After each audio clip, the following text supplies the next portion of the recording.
She was sentenced to death. Resistance fighter and friend of Ho Chi Minh, Madeleine Riffaud.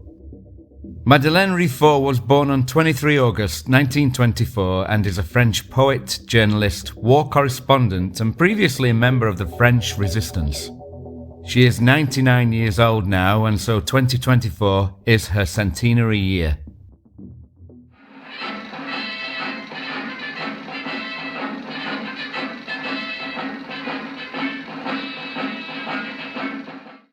World War II. Riffaud grew up in the Somme region of France, and she was 15 years old at the outbreak of World War II. In May 1940, she was fleeing to the unoccupied southwest when the column of refugees she was in was attacked by Luftwaffe aircraft. It was a watershed moment for her, and she resolved to move to Paris and fight the Germans after this. She joined a communist resistance group, the Francs Tireurs Partisans (FTP), at the age of 18 under the nom de guerre Reine, and went on to take part in several operations against the occupying German forces.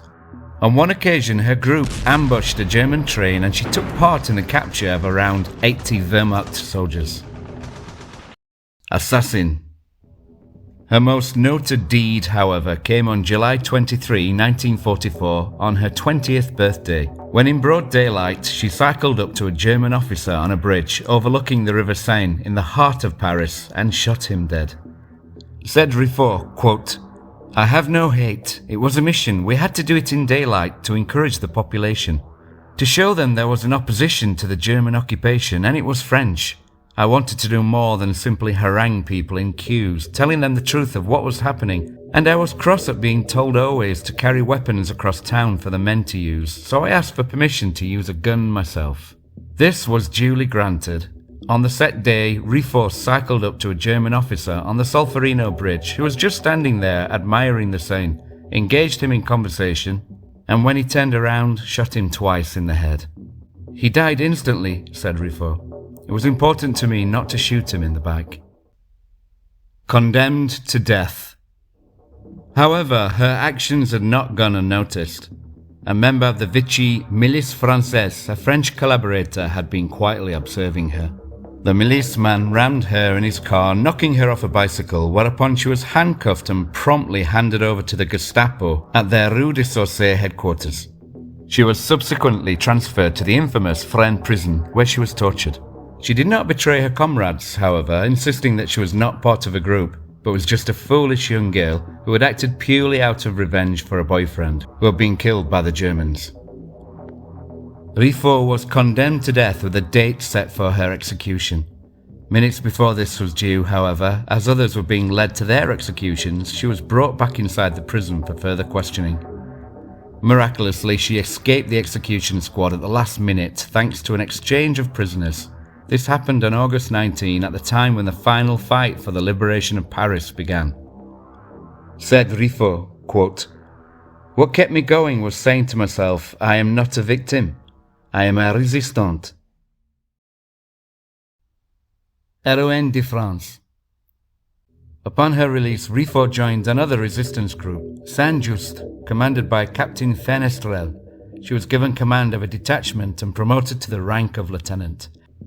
On August 23, 1944, her 20th birthday, she took part in the attack on the aforementioned German armoured train at the Butte-Chaumont tunnel, taking 80 Wehrmacht soldiers prisoner and in the process becoming a symbol of female heroism in France.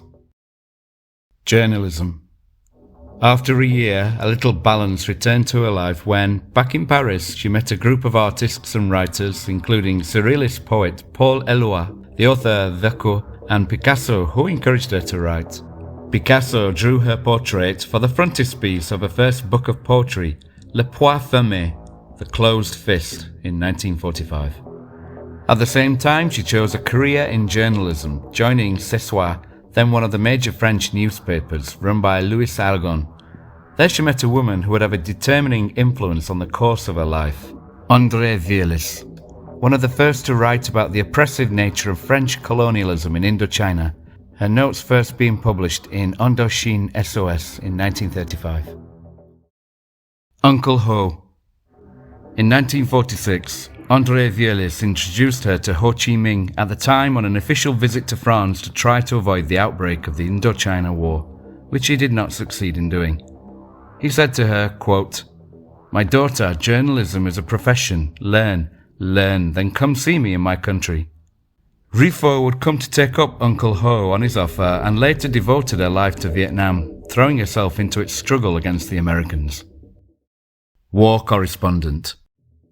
So now she'd found a vocation as a war correspondent, and in the 1950s began reporting for the communist daily L'Humanité from Algeria during the country's fight for independence from France, 1954-1962. Her reportage against the French authorities there led to death threats, detention and torture.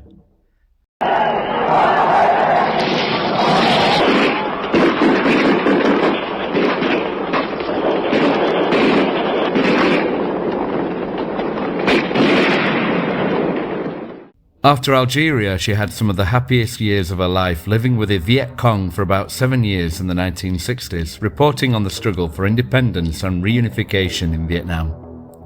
The Viet Cong affectionately named her Sister Tam as she went about documenting the struggle for l'humanité. Agent Orange. Notably, Riffaud reported extensively on the damage done by Agent Orange dioxin, the extremely toxic chemical defoliant used by US military forces during the Vietnam War in an attempt to eliminate forest cover for the North Vietnamese, which has had devastating long-term results for the local population. The continuing effects of Agent Orange on the people of Vietnam would come to be a cause close to Riffaud's heart. Amazingly, she stayed in South Vietnam with the Viet Cong for 7 years. She met famed North Vietnamese Army commander General Vo Nguyen Giap several times while operating there, and she personally witnessed the heavy bombing of North Vietnam by US B-52 bombers. Whilst there, she wrote Au Nord Vietnam écrit sous les bombes, in North Vietnam written under the bombs, 1967, and also Dans le maquis du Sud Vietnam, with the resistance of South Vietnam, 1965, a 16mm film documenting their methods of guerrilla warfare. She also fell in love with Vietnamese poet Nguyen Dinh Thi, but wasn't able to marry him due to the old law in Vietnam about not marrying foreigners. To this day, Riffaud holds a special love for Vietnam, quote, "Vietnam is my second country." Legacy. Recognizing Madeleine Riffaud's great contributions, the government of Vietnam awarded her the Order of Resistance, First Class in 1984, and the Order of Friendship in 2004. She was at last honored officially by France in February 2013, awarded the National Order of Merit in Paris for her contributions to France and the world. But what are your thoughts on this amazing woman? Let me know in the comments. Thanks for watching and see you again soon.